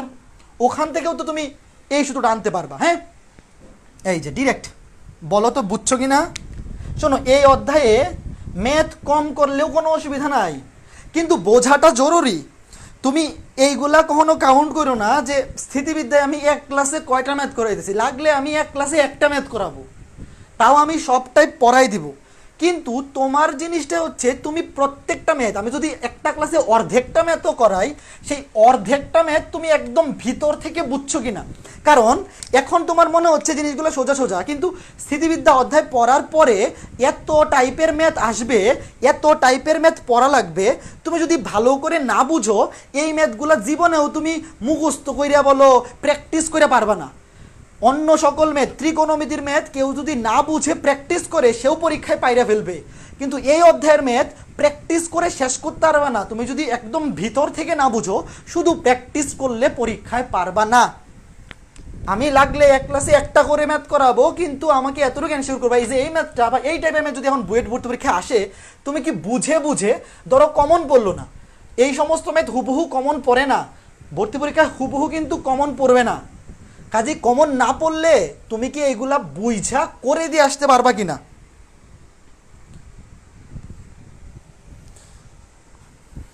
এই পারবা কিনা ভাইয়া? ক্লাস ডিউরেশন কমানো যায় না? হ্যাঁ, তোমরা দশমিকে নিচ্ছ কেন? প্রশ্নই তো এইটা। সৌমিত্রদীপ, তপু, তোমরা দশমিকে কেন নিচ্ছ? ও আচ্ছা আচ্ছা, বুঝতে পারছি, তোমরা দশমিক ওই যে 2√2টা দশমিকে করতেছিলে। ঠিক আছে ঠিক আছে ঠিক আছে। এই বুঝছো? এখন ভাইয়া বলবে ম্যাথটা সুন্দর না। ম্যাথ তো সবই সুন্দর ভাই, ম্যাথ কখনো কঠিন হয়? মানে ম্যাথ কখনো অসুন্দর হয় বলো? পারবা? পারবো পারবো, জি দাদা বুঝছি, ঠিক আছে ঠিক আছে। তো দেখো, পরীক্ষায় কিন্তু প্রশ্ন কঠিন কিছু আসে না, তুমি যদি খালি বুঝতে পারো। এই যে এই সূত্র, এই সূত্র কি মুখস্থ করা জিনিস? এই সূত্র কি তুমি মুখস্থ করবা? কেন এটা মুখস্থ করার কি দরকার ভাই? তুমি যদি এই চিত্রটা তোমার মাথায় থাকে, এই চিত্রটা যদি তোমার মাথায় থাকে, তাইলে কি তোমার এইখানে কোনো সূত্র মুখস্থ করতে হবে? আর থিটার ভ্যালু 90 ডিগ্রি হলে আলফার ভ্যালু 90 ডিগ্রির সাথে বেশি হবে, এটা কি মুখস্থ করা জিনিস? কিউ এর ভ্যালু পি এর সাথে বড় হবে, কেন বড় হবে এটাও তো আমি এক্সপ্লেন করে দিছি। তুমি যদি অ্যাঙ্গেল পি এর সাথে নাও 90 ডিগ্রি, তাহলে কিউ হবে বড়। আর কেউ যদি অ্যাঙ্গেল কিউ এর সাথে নেয় 90 ডিগ্রি, তখন পি হবে বড়। বুঝো না এই ঘটনা? বুঝতে পেরেছো কি? কেউ যদি এইভাবে করতো, শোনো, এই ম্যাথটা কেউ যদি এইভাবে করতো যে এইটা নিত কিউ, এইটা নিত পি, তখন তার বেলায় হয়ে যেত পি গ্রেটার দেন কিউ। তখন তার অ্যান্সার আসতো পি হইতো বড়, কিউ হইতো ছোট, মানে তার অ্যান্সার আসতো কিউ বাই পি সমান এইটা। বুঝছো? একই ম্যাথ কেউ যদি করতো এইটা কিউ ধরে এইটা পি ধরে, তার অ্যান্সার আসতো এখানে আসতো কিউ, এখানে পি, কারণ তার বেলায় পি আসতো বড় আর কিউ আসতো ছোট, কারণ তার ক্ষেত্রে পি গ্রেটার দেন কিউ হইতো। বোঝা গেছে? ওকে, ঠিক আছে, ওকে, ভেরি গুড ভেরি গুড, ঠিক আছে। তো ম্যাথগুলো বুঝতে হবে। হ্যাঁ, ম্যাথ বুঝতে হবে, এই অধ্যায়ের ম্যাথ একদম ভালো করে বুঝতে হবে। না বুঝে এই অধ্যায়ের ম্যাথ খালি খাতায় তুলে প্র্যাকটিস করলে লাভ নাই, পরীক্ষায় গিয়ে পারবা না। ইন্টারমিডিয়েট পরীক্ষায় পারবা, কারণ ইন্টারমিডিয়েট পরীক্ষায় একই টাইপের ম্যাথ প্রতি বছর একই সেম টাইপের ম্যাথ রিপিট হয়। এই অধ্যায় থেকে ইন্টারমিডিয়েট পরীক্ষার জন্য শুধুমাত্র বোর্ড কোয়েশ্চেন করলেই দেখবা হুবহু কমন পড়ে গেছে, বোর্ড কোয়েশ্চেনের বাইরে কিছু দেয় না, হুবহু কমন পড়ে যাবে। কিন্তু অ্যাডমিশনে, ইঞ্জিনিয়ারিং অ্যাডমিশনে গিয়া ধরা খাবা, কারণ এই অধ্যায়গুলো থেকে ইঞ্জিনিয়ারিং ভর্তি পরীক্ষায় হুবহু কমন পড়বে না। কারণ এখান থেকে হুবহু কমন পড়লে তোমাকে যাচাই করবে কেমনে, তুমি কি পারো না পারো ওটা যাচাই কেমনে করবে, এই জন্য হুবহু কমন পড়বে না। ঠিক আছে, এখন আরেকটা ম্যাথ তোলো, খুবই ইম্পর্টেন্ট ম্যাথ তোলো। প্রশ্নে বলছে সমমানের দুইটি বল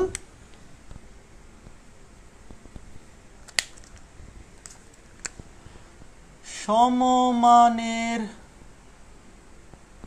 দুইটি, সব সামান্তরিক সূত্র দিয়ে ম্যাথ, সমমানের দুইটি বল কোন বিন্দুতে 2 আলফা কোণে ক্রিয়ারত থাকলে, কোন বিন্দুতে 2 আলফা কোণে ক্রিয়ারত থাকলে, আজকে আমরা সব সামান্তরিক সূত্রের ম্যাথই করব। ক্রিয়ারত থাকলে যে লব্ধি উৎপন্ন হয়, যে লব্ধি উৎপন্ন হয় তা তারা 2 বিটা কোণে ক্রিয়ারত থাকলে তারা 2 বিটা কোণে ক্রিয়ারত থাকলে, তারা 2 বিটা কোণে ক্রিয়ারত থাকলে যে লব্ধি হয় তার দ্বিগুণ, যে লব্ধি হয় তার দ্বিগুণ। প্রশ্নে বলছে প্রমাণ করো যে কি প্রমাণ করতে বলছে, cos আলফা সমান 2 cos বিটা। প্রশ্নটা লিখো, অনেকবার বোর্ডে আসছে। এটা কি ভর্তি পরীক্ষায় কোনোবার আসছে না, এটা বোর্ডে আসছে অনেকবার, ভর্তি পরীক্ষায় আসছে কিনা জানি না। দেখো, সমমানের দুইটি বল কোন বিন্দুতে 2 আলফা কোণে ক্রিয়ারত থাকলে যে লব্ধি উৎপন্ন হয়, ধরো সমমানের দুইটা বল, এটা হচ্ছে পি, এটা হচ্ছে পি। 2 আলফা কোণে ক্রিয়ারত থাকলে যে লব্ধি হয় তারা 2 বিটা কোণে ক্রিয়ারত থাকলে পি 2 বিটা কোণে ক্রিয়ারত থাকলে যে লব্ধি হয় তার দ্বিগুণ। ধরলাম এটা আর, এইটাকে ধরলাম আর। কাজে 2 আলফা কোণে ক্রিয়ারত থাকলে যে লব্ধি উৎপন্ন হয়, মানে এইটা 2 বিটা কোণে ক্রিয়ারত থাকলে উৎপন্ন লব্ধির দ্বিগুণ। কাজে 2 বিটা কোণে উৎপন্ন লব্ধি যদি আর হয়, এইটা হবে 2r। কেন? কারণ প্রশ্নে বলছে 2 আলফা কোণে থাকলে সমমানের বল, সমমানের দুইটি বল, দেখো সমমানের, এই জন্য এটাকেও ধরছি পি, এটাকেও ধরছি পি। 2 আলফার লব্ধি হয় 2 বিটা অ্যাঙ্গেলের লব্ধির দ্বিগুণ। কাজে তুমি যদি এইটাকে ধরো আর, এইটাকে ধরতে হবে 2r। বোঝো না এই বিষয়টা? এই লব্ধির চাইতে এই লব্ধি হচ্ছে দ্বিগুণ। প্রশ্নে সব বলেই দিছে, দেখো সব কিছু বলে দিছে। 2 আলফা কোণে লব্ধি 2 বিটা কোণে লব্ধির দ্বিগুণ। কাজে এইটাকে আর ধরলে এটাকে ধরতে হবে 2r। খুবই সহজ জিনিস, খুবই খুবই খুবই সহজ জিনিস। এই বলো বুঝছো কিনা, প্রশ্ন বুঝছো কিনা বলো, প্রশ্ন বুঝছো কিনা বলো, প্রশ্ন কি বোঝা গেছে, প্রশ্ন বোঝা গেছে কিনা বলো, প্রশ্ন বুঝতে পারছো? এখন খালি সামান্তরিক সূত্র বসাই দিব। এই প্রশ্ন বুঝছো? তুমি এইটাকে যদি আর ধরো, এটাকে ধরতে হবে r/2, ভালো করে বুঝছো, এটার চাইতে এটা দ্বিগুণ। তুমি যদি এইটাকে ধরতে আর, এইটা হয়তো অর্ধেক, এটা ধরতে হয়তো r/2। ঝামেলা কি, আমি ভাগ আকারে ধরবো কেন? r/2 আমার ধরার কোনো দরকার আছে? আমি যদি এইটাকে ধরি আর, এটাকে ধরতে হবে 2r। বাট এইটাকে তুমি আগে আর ধরে ফেলবা না, এটাকে আগে আর ধরে ফেললে পরে এটাকে কিন্তু অর্ধেক ধরতে হবে, মানে r/2 ধরতে হবে। কাজে আমরা ওই ঝামেলায় যাইতে চাচ্ছি না। এখন ধরো এখান থেকে সূত্র বসাও, লব্ধি square equals to P square plus 2p into cos 2 আলফা। আর এটার ক্ষেত্রে হবে লব্ধি square r square equals to p square plus 2p into cos 2 beta. 4r square equals to 2p square plus 2p square cos 2 alpha. r square equals to 2p square plus 2p square cos 2 beta. আচ্ছা এখান থেকে আগে r এর মানটা বের করে ফেলি। একটা থেকে বের করলে হলো, তুমি এখান থেকেও চাইলে r এর মান বের করতে পারো, এখান থেকেও বের করতে পারো। এখান থেকে বের করতে হলে 4 দিয়ে ভাগ করতে হবে, আর এখানে তো ডিরেক্ট চলে আসছে, তাহলে এখান থেকে বের করে ফেলি। এখান থেকে কি কমন নেওয়া যায়? 2p স্কয়ার কমন নেওয়া যায়। 2p স্কয়ার যদি কমন নেই, এখানে থাকবে 1 প্লাস cos 2 বিটা। এখন এই যে এটা সূত্রে পড়ে গেছে, তোমরা কি জানো 1 প্লাস cos 2a সমান 2 cos স্কয়ারে? এটা হচ্ছে ত্রিকোণমিতি 7.4 ফার্স্ট পেপার ত্রিকোণমিতি 7.4 বা 7 এর ডি এর সূত্র। 1 প্লাস cos 2a সমান 2 cos স্কয়ারে। তাহলে এখানে আমি কি লিখতে পারি? 2p square 1 plus cos 2 beta মানে 2 cos square beta, 2 cos square beta. তাহলে 2 দুগুণে 4, 4p square cos square beta. এই সূত্র তোমরা জানো তো?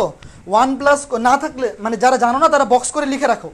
1 প্লাস cos 2a সমান 2 cos স্কয়ারে, 1 প্লাস cos 2a সমান 2 cos স্কয়ারে, মুছে দিলাম। ঠিক আছে, এখন দেখো এখান থেকে আমি r স্কয়ারের ভ্যালু পাইছি। r স্কয়ারের ভ্যালু কত পাইছি? উইরা চলে যাস না। r স্কয়ারের ভ্যালু কত পাইছি? আচ্ছা এটা কি ডান পাশে দেখা যাচ্ছে? এইটা হ্যাঁ দেখা যায়। এই যে r স্কয়ারের ভ্যালু এটা পাইছি দেখো। এখন এখান থেকে যদি r স্কয়ারের ভ্যালু আমি এইখানে বসায় দেই,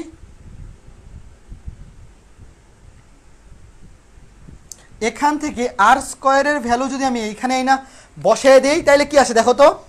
r স্কয়ারের ভ্যালু যদি আমি এইখানে না বসায় দেই তাহলে কি আসে? আচ্ছা এটা বসানোর আগে আমি ক্যালকুলেশনটা করে নেই, দাঁড়াও। ওই যে এখানে বসানোর আগে মানে এখানে যে সূত্রটা বসাইছি এখানেও সেম বসাইতে হবে। দাঁড়াও 1 মিনিট, জাস্ট এ মিনিট, আমার ঠিক করে নেই এটা, জাস্ট এ মিনিট। এখানে সূত্রটাকে বসাই নেই তাইলে সুবিধা হবে। 4r স্কয়ার ইকুয়ালস টু, এখান থেকেও 2p স্কয়ার কমন গেলে 1 প্লাস cos 2 আলফা, সেম সূত্র এখানেও বসাই আগে। হ্যাঁ, তাহলে এখানে হবে 2p স্কয়ার ইন্টু এটা হবে 1 প্লাস cos 2 আলফা মানে হচ্ছে 2 cos square alpha, 2 cos square alpha মানে হচ্ছে 2 দুগুণে 4 p square cos square alpha. দেখো এখন এখান থেকে যদি আমি 4 কেটে দেই তাইলে r স্কয়ার সমান থাকবে p square cos square p square cos square alpha. দেখো মান বসানো দরকার হবে না, এখন দুইটা সমান বসাই দিলে হয়ে যাবে, দেখো সেম সূত্র, মানে এইখানে যা করছে এখানেও তাই। তোমরা কি বুঝতে পারতেছো? এই যে এইখানে 1 প্লাস cos 2 এর সূত্র বসাইছি 2 cos স্কয়ারে, এখানেও মানে ওই মান এইখানে না বসানোর চাইতে এইভাবে করে ফেললে বেশি সহজ হবে। এখান থেকে আমি এই যে 4 কাইটে r স্কয়ারে ফেলে বসাই দিলাম। এখন এই যে 1 নং আর 2 নং, এই 1 নং আর 2 নং যদি সমাধান করি তাহলে কি লেখা যায়? এই যে এইটা সমান এইটা, কারণ এইটাও r স্কয়ার এইটাও r স্কয়ার, সুতরাং আমি এখানে মাঝখানে লিখি 1 এবং 2 সমাধান করলে এইটা সমান এটা লেখা যায়। কি লেখা যায়? p square cos square alpha সমান লেখা যায় 4p square cos square beta. তাহলে p স্কয়ার কাটা cos স্কয়ার আলফা সমান 4 cos স্কয়ার বিটা, বর্গমূল করে দিলে cos আলফা সমান 2 cos বিটা। দেখো এটা কিন্তু অনেকবার বোর্ড পরীক্ষায় আসছে, ইজি না শর্ট। মানে এই ম্যাথগুলা তুমি যদি খালি কমন সেন্স খাটাই একটু প্রশ্নটা ভালো করে পড়ো, অনেকে এইটা ভুল করবে যে কোনটা দ্বিগুণ, এইটা তুমি যদি বুঝতে না পারো, এই বাংলা ভাষায় প্রশ্নটা পড়ে কোনটা কার দ্বিগুণ এইটা যদি না বুঝো তাইলে তো একটু ঘুরাইয়া পেঁচা হয়েছে। গ্রামের মানুষ যেমনে সহজ সরল বিষয়গুলোকে ঘুরাইয়া পেঁচাইয়া আলাপ করে, তুমি তো শাসটলে বৈশাখ বুঝবাই না মানুষ কি নিয়ে ভিরিঙ্কেলি আলাপ করতেছে। হ্যাঁ, যারা মনে করে গ্রামের মানুষ সহজ সরল, তারা যে কত বড় বলদ। গ্রামের মানুষ যে কি পরিমাণ, কি বলবো, কুটিল।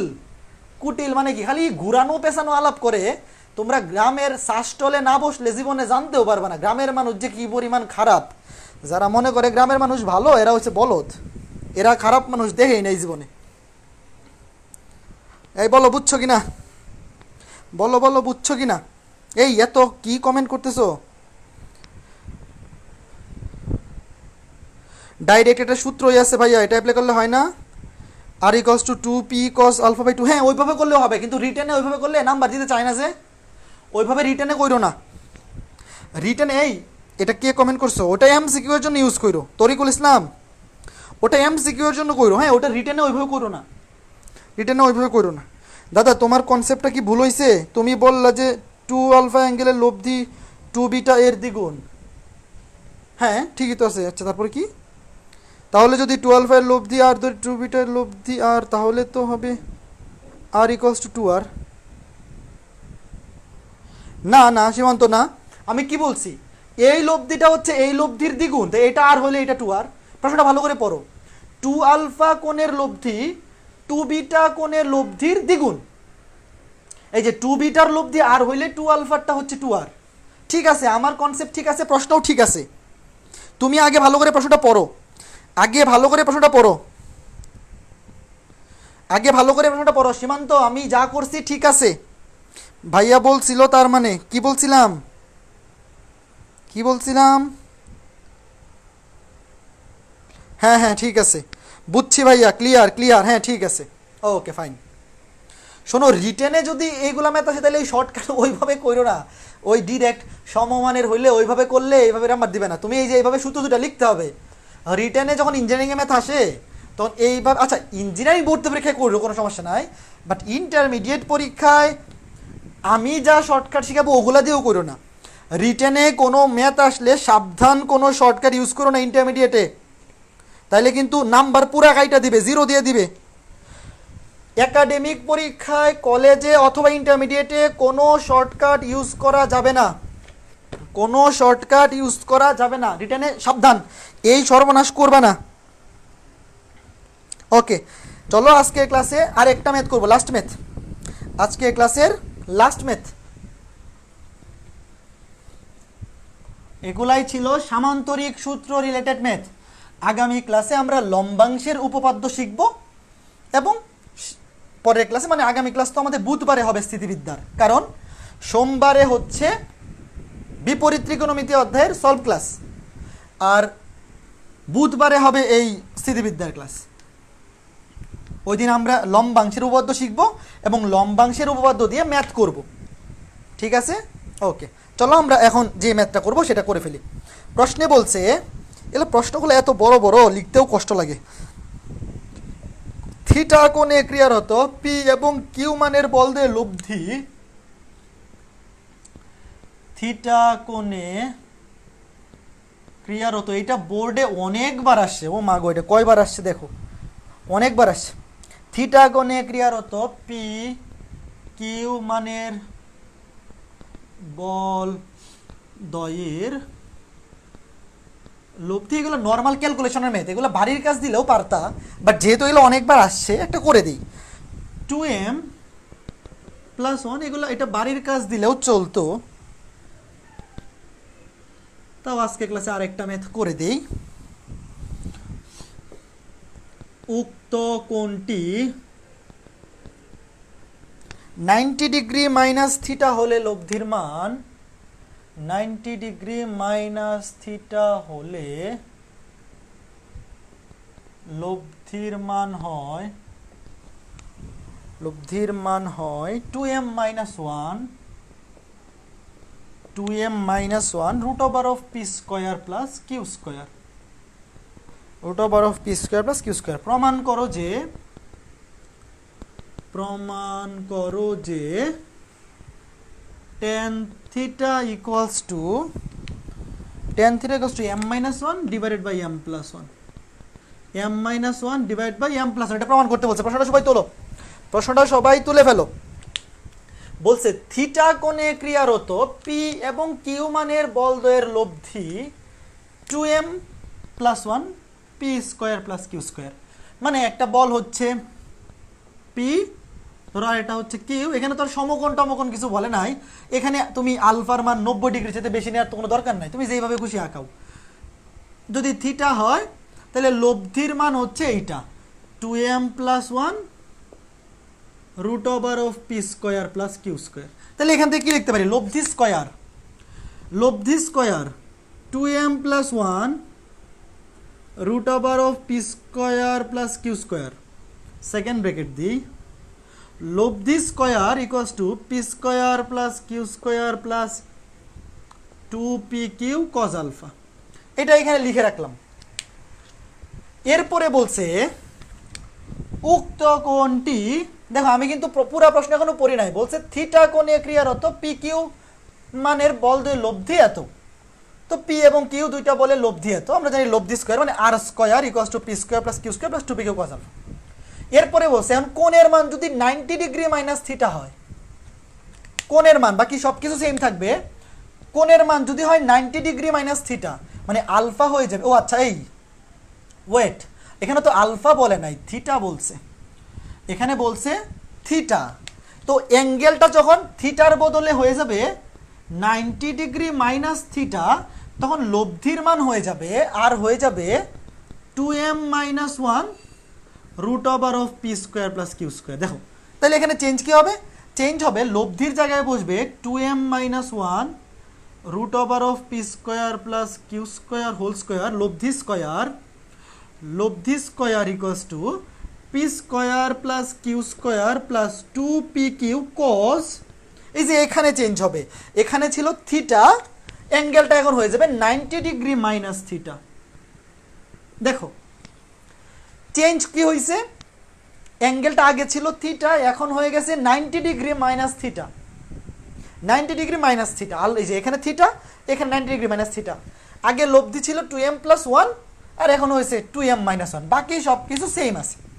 এখন তোমাকে বের করতে বলছে কি বা দেখাইতে বলছে কি, প্রমাণ করতে বলছে tan থিটার ভ্যালু। এখান থেকে এই যে দুইটা ইকুয়েশন, তুমি প্রশ্নটা পড়ে এই দুইটা ইকুয়েশন যদি লিখে ফেলতে পারো, এখন এই দুইটা ইকুয়েশন ক্যালকুলেশন করে সামহাউ তোমাকে tan থিটা আনতে হবে। এই দুইটা ইকুয়েশন ক্যালকুলেশন করে তোমাকে tan থিটা ভ্যালু আসতে হবে। তো স্থিতিবিদ্যার কাজ কিন্তু শেষ, এই পর্যন্তই কিন্তু আমাদের স্থিতিবিদ্যার কাছে। এখন হচ্ছে ক্যালকুলেশন, এখন তুমি বীজগাণিতিক ক্যালকুলেশন করে tan থিটার সময়টা দেখাবা। কেমনে দেখাবা, এটা স্কোয়ার করে দেও, এটাকে স্কোয়ার করে দিলে এটাকে স্কোয়ার করলে হবে S square plus 2ab S square, 2m কে স্কোয়ার করলে 4m স্কোয়ার, 2ab 2 দুগুণে 4m প্লাস বি স্কোয়ার, আর এটাকে স্কোয়ার করলে স্কোয়ার রুটে কাটা, স্কোয়ার রুটে কাটা equals to P square plus Q square plus 2pq cos theta. এখানে স্কোয়ার করলে এটাকে স্কোয়ার করলে a minus B whole square, এস স্কোয়ার মাইনাস 2ab 2 দুগুণে 4m প্লাস বি স্কোয়ার, এটাকে স্কোয়ার করলে স্কোয়ার রুটে কাটা P square plus Q square, আর এইদিকে হবে P square plus Q square plus 2pq।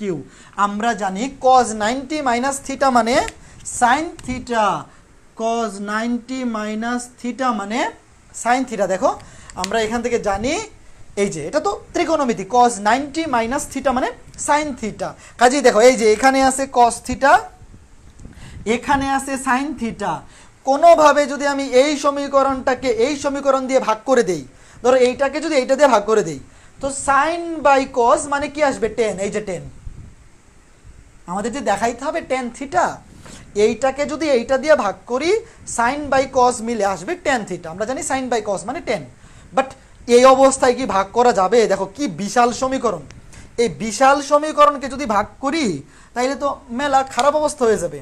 তো ভাগ করার আগে একটু কাটাকাটি করি, দেখি কি হয়। আচ্ছা বাম পাশে কি দেখা যাচ্ছে? হ্যাঁ বাম পাশে দেখা যাচ্ছে। দেখো এখানে আমি আগে গুণ করে দিই, এই যে এটার সাথে এটা গুণ আকারে আছে না, তো আমি যদি এটাকে এইভাবে গুণ করি 4m স্কোয়ার প্লাস 4m, এইটা দিয়া পি স্কোয়ার প্লাস কিউ স্কোয়ারকে গুণ করলাম, আবার এই যে শুধু এখানে 1 আছে না, এই 1 দিয়েও পি স্কোয়ার প্লাস কিউ স্কোয়ারকে গুণ করলাম, তাইলে P square plus Q square. দেখো ভালো করে বুঝছো, এই পুরাটার সাথে এই পুরাটুকের সাথে P square plus Q square কি আকারে আছে? গুণ আকারে আছে। তাইলে আমি আলাদাভাবে ইচ্ছা করলেই এই যে এতটুক দিয়েও পি স্কোয়ার প্লাস কিউ স্কোয়ারকে গুণ করতে পারি, আবার এখানে 1, এই 1 দিয়েও পি স্কোয়ার প্লাস কিউ স্কোয়ারকে গুণ করতে পারি। তো আমি প্রথমে 4m স্কোয়ার প্লাস 4m দিয়ে পি স্কোয়ার প্লাস কিউ স্কোয়ারকে গুণ করে দিছি, আর শুধুমাত্র 1 দিয়ে, এখানে যে 1 ছিল, এই যে 1, এই 1 দিয়েও গুণ করে দিছি।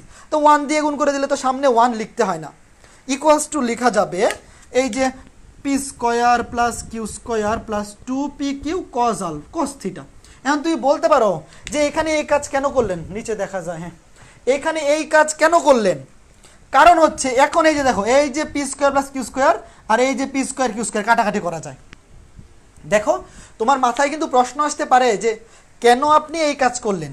তুমি যখন দেখবা এই পাশে আছে P square plus Q square, এখানে আছে 1 এবং P square plus Q square গুণ আকারে, তো সিম্পলি 1 দিয়ে এইটাকে গুণ করলে তো পি স্কোয়ার প্লাস কিউ স্কোয়ারে আসবে। তো এই যে P square plus Q square, এখানে P square plus Q square কাটাকাটি করা যায়, আর এখান থেকে 4m কমন নেওয়া যায়। এখান থেকে 4m কমন নিলে কি থাকে? m plus 1 P square plus Q square equals to এখানে থাকবে 2p কিউ কস থিটা। এটা এভাবেই থাকুক আপাতত। সেম কাজ ডান পাশেও করো, সেম কাজ করো। 4m স্কোয়ার মাইনাস 4m দিয়ে পি স্কোয়ার প্লাস কিউ স্কোয়ারকে গুণ করে দাও, আবার এখানে শুধু +1, এই শুধু +1 দিয়েও পি স্কোয়ার প্লাস কিউ স্কোয়ারকে গুণ করে দাও, তাহলে হবে P square plus Q square equals to P square plus Q square plus 2p Q sine theta. এখান থেকে এই পি স্কোয়ার কিউ স্কোয়ার কাটা, এখান থেকে 4m কমন গেলে হবে m minus 1 P square plus Q square equals to 2p Q sine theta. 2p Q sine theta এটাকে ধরি 1 নং, আচ্ছা এটাকে সিরিয়ালি ধরি, এটাকে ধরি 1 নং, এইটাকে ধরি 2 নং। আমাদের কাজ শেষ। কেমনে? এখন দেখো সিম্পলি 2 নংকে 1 নং দ্বারা ভাগ করে দিব। এই যে আমাদের টার্গেট কি ছিল? আমাদের টার্গেট ছিল সাইন থিটাকে কস থিটা দ্বারা ভাগ করলে টেন থিটা আসবে। তাহলে এখন যদি আমি 2 নংকে 1 নং দ্বারা ভাগ করে দেই, 2 নংকে 1 নং দ্বারা ভাগ করে দিলে P square plus Q square কাটা, এই যে দেখো P square plus Q square কাটা, 4m কাটা, উপরে থাকবে m মাইনাস 1, নিচে থাকবে m plus 1 equals to 2p Q কাটা, এখানে থাকবে সাইন, এখানে থাকবে কস। একটু ভালো করে বুঝছো, আমি 2 নংকে 1 নং দ্বারা ভাগ করে দিচ্ছি, P square plus Q square কাটা, 4m কাটা, 2p কিউ কাটা, সাইন বাই কস মানে টেন থিটা। সুতরাং প্রমাণ শেষ।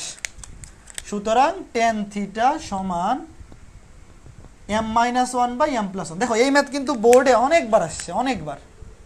তোমরা বই খুললেই বুঝতে পারবো, অসীম কুমার শাহ স্যারের বই, কেতাবউদ্দিন স্যারের বই বা যাই স্যারের বই পড়ো না কেন, খুললেই দেখবে এই ম্যাথগুলো এত বেশি আসে। বাট তুমি যদি খালি প্রশ্ন পড়ে ইকুয়েশনগুলো লিখতে পারো, এই ম্যাথগুলোর মতো সোজা আর কিছু হয় না।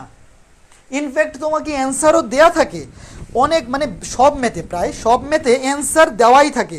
তো এই ছিল কি বলে সামান্তরিক সূত্র রিলেটেড ম্যাথ। তো আজকের ক্লাসের পরে বইয়ে সামান্তরিক সূত্র রিলেটেড ম্যাথ যা আছে আমি বাড়ির কাজ দিয়ে দিব। সামান্তরিক সূত্র রিলেটেড ম্যাথ যা আছে সব বাড়ির কাজ দিয়ে দিব।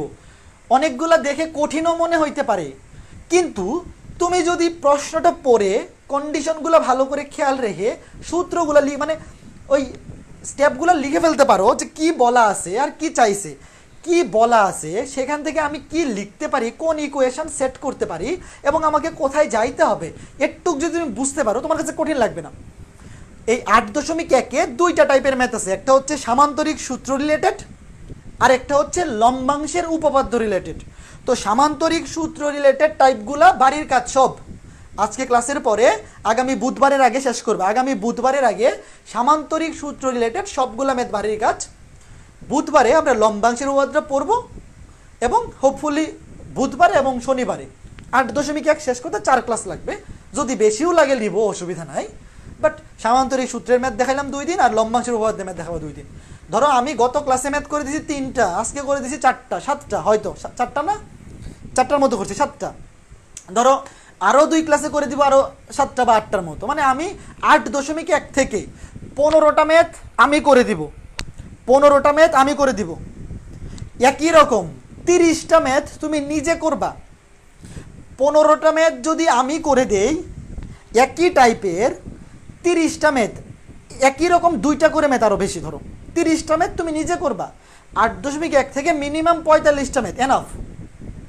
টোটাল অষ্টম অধ্যায় মিলে 120টার মতো ম্যাথ করতে হবে। 120টার মতো ম্যাথ অষ্টম অধ্যায় মিলে করতে হবে 8.1 থেকে। মানে আমি অ্যাভারেজলি বলতেছি যে 15টার ম্যাথ ধরো আমি করাই দিলাম, বা 20টা ম্যাথ। আজকে ক্লাসগুলোতে তো ম্যাথ কম করাইতেছি, পরের ক্লাসে যখন যে ক্লাসে কোনো থিওরি আলোচনা থাকবে না ওই ক্লাসে ম্যাথ অনেক বেশি হবে। ধরো 8.1 টোটাল 7-8টার মতো করে দিছি, আরও 12টার মতো করে দিলাম, 20টা ম্যাথ আমি করে দিলাম। তো একই রকম ম্যাথ আরও 40টা তোমার নিজের করা উচিত, মানে 60টা ম্যাথ। ধরো 8.1 থেকে 60টা ম্যাথ তুমি টোটাল করবা অ্যাটলিস্ট। আর যারা ফাঁকিবাজ আছো বা একাডেমিক পড়াশোনা করতে চাও, তোমরা আগে বোর্ড কোয়েশ্চেন করবা। যারা অনেক বেশি ম্যাথ করবা তোমরাও আগে বোর্ড কোয়েশ্চেন শেষ করে তারপরে অন্যগুলা করবা। তাইলে একাডেমিক পড়াটা আগে শেষ হয়ে থাকলো। একাডেমিক লেভেলে বোর্ড কোয়েশ্চেনের বাইরে বানায় প্রশ্ন খুব বেশি দেয় না, সৃজনশীলে হুবহু কমন পড়ে যায়। কিন্তু ইঞ্জিনিয়ারিং কোচিং যারা করবা তোমরা কখনোই ভাববা না যে স্থিতিবিদ্যার ম্যাথ কমন পড়বে। এগুলো কমন পড়ে না, এগুলো আগে ভর্তি পরীক্ষা আসে, পরে বইয়ে উঠে, আগে বইয়ে থাকে না, বুঝছো? এই তোমরা কি বুঝতেছো স্থিতিবিদ্যার ক্লাস? কোয়েশ্চেনগুলো বই থেকে নিয়ে পিডিএফ দিলে ভালো হয়। হ্যাঁ, পিডিএফ তো আগে সবগুলাতেই দিছি, কিন্তু এখন এই যে সময় পাচ্ছি না, খুবই ব্যস্ততা নিজের পড়াশোনা নিয়ে। 29 তারিখ পর্যন্ত একটু কষ্ট করা লাগবে। আচ্ছা দেখি কালকে 1 ঘন্টা সময় যদি বের করতে পারি, 1-2 ঘন্টা নিয়ে বসে, অনেক কিছু জমে গেছে। স্থিতিবিদ্যার 3টা বইয়ের সলিউশন দেওয়া উচিত, ওইদিকে অন্তরীকরণের। এই তোমরা কেউ একটু হেল্প করো না? তোমরাও তো এতটুকু হেল্প করতে পারো। সব কি আমারে দিতে হয়? তোমরা একটুও হেল্প করো না কেন? তোমাদের কারো কাছে যদি সলিউশন থাকে বা বই থাকে, মনে করো তোমার কাছে কেতাবুদ্দিন স্যারের বই আছে, তো তুমি কেতাবুদ্দিন স্যারের বইয়ের অষ্টম অধ্যায়টা পুরোটা পিডিএফ করে গ্রুপে আপলোড দিয়ে দেও। তোমার কাছে যদি কেতাবুদ্দিনের সলিউশন থাকে, সলিউশনটা পিডিএফ বানিয়ে গ্রুপে আপলোড দিয়ে দেও, একজন আরেকজনকে হেল্প করো। মানে আমি যে 3টা বই থেকে বাড়ির কাজ দিই, কেতাবুদ্দিন, অসীম কুমার শাহ, এস আহমেদ, 3টা বইয়ের পিডিএফ এবং সলিউশন যেন গ্রুপে আপলোড দেওয়া থাকে, তাইলে আমি ওই লিঙ্কগুলা অ্যানাউন্সমেন্টে অ্যাড করে রাখতাম। আমার অক্টোবরের 29 তারিখ পরীক্ষা, এই জন্য আমি নিজে একটু পড়াশোনা নিয়ে ব্যস্ত আছি। তোমাদের জন্য খুব বেশি টাইম ক্লাসের বাইরে, মানে ধরো একটা ক্লাস ছাড়া ক্লাস প্রিপেয়ার করা, পরীক্ষার জন্য প্রশ্ন বানানো, মানে এগুলো আসলে আমি একটু তোমাদের কাছে ক্ষমা প্রার্থী যে এই অক্টোবরের 29 তারিখ পর্যন্ত আরও 5-6 দিন একটু যেহেতু ব্যস্ততা যাচ্ছে, মানে আমার পরীক্ষা, আমি খুবই পড়াশোনার মধ্যে আছি, মানে মোটামুটি যতটুকু পারা যায় পড়তেছি। এই জন্যে তোমাদের ক্লাস তো নিবই, ক্লাস মিস দিব না। ক্লাসের টাইমটা ছাড়া, মানে তোমাদের ক্লাসের বাইরে তোমাদের মেসেজ চেক করা, এই যে ইনবক্স চেক করা, মেসেঞ্জার গ্রুপ বলো, টেলিগ্রাম গ্রুপ বলো, এগুলো বেশি একটা চেক করতে পারতেছি না, সময়ও দিতে পারতেছি না। হ্যাঁ, তো অক্টোবরের 29 তারিখের পরে আবার আগের মতো বেশি সময় দিব, আরও ভালো করে গুছায়ে টুছায়ে ক্লাস নেব। এখন হয়তো এই যে আজকে ক্লাসটা নিলাম, এই ক্লাসটা আরও অনেক ভালো করে নিতে পারতাম যদি আমি এই ক্লাসটা আরেকটু ভালো প্রিপারেশন নিয়ে আসতে পারতাম। কিন্তু আসলে আমি খুবই ক্ষমা প্রার্থী যে তোমাদের কথা তো অবশ্যই আমি চিন্তা করব, কিন্তু আমার নিজের কথাটাও তো তোমাদের একটু চিন্তা করতে হবে। হ্যাঁ, তো এই অক্টোবরের 29 তারিখ পর্যন্ত মনে হয় না এই বইয়ের পিডিএফ বানিয়ে আপলোড দিতে পারবো, কারণ এগুলো টাইম কনজিউমিং। একটা বইয়ের পিডিএফ বানাইতে 30 মিনিট লেগে যায়। তো আমি যদি 3টা বইয়ের পিডিএফ, 3টা সলিউশনের পিডিএফ বানাই, মানে 4-5 ঘন্টা লাগবে এই 3টা অধ্যায়, মানে বিশাল অধ্যায়। তো একটু হেল্প করে তোমরাও সলিউশন বা তোমার কাছে যে বই আছে, বা কারো কাছে যদি টেস্ট পেপার থাকে, কারো কাছে যদি গাইড থাকে, এই অধ্যায়ের অষ্টম অধ্যায়ের হোক, সপ্তম অধ্যায়ের হোক, ফার্স্ট পেপারে অন্তরীকরণের হোক, যোগজীকরণের হোক, বানিয়ে আপলোড দিও। ঠিক আছে, ঠিক আছে, ওকে, অল ক্লিয়ার, ওকে।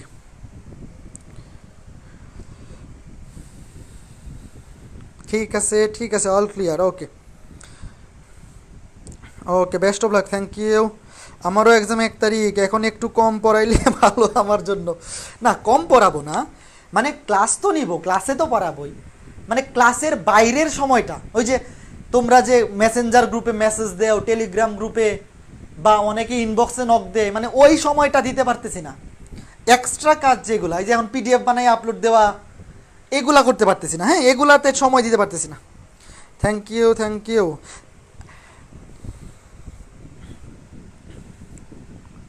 ওকে, ঠিক আছে ঠিক আছে, আজকে ক্লাস এ পর্যন্তই। আশা করি সবাই বুঝতে পারছো। হ্যাঁ, আশা করি সবাই আজকে ক্লাসে যে টাইপের ম্যাথগুলো করাইছি, এগুলো যদি তুমি বুঝে থাকো, ডিপলি একদম ভিতর থেকে বুঝে থাকো সব কিছু, তাইলে এই টাইপের ম্যাথ যেগুলো বাড়ির কাজ দিব, আশা করি করতে পারবা, আশা করি সমস্যা হবে না।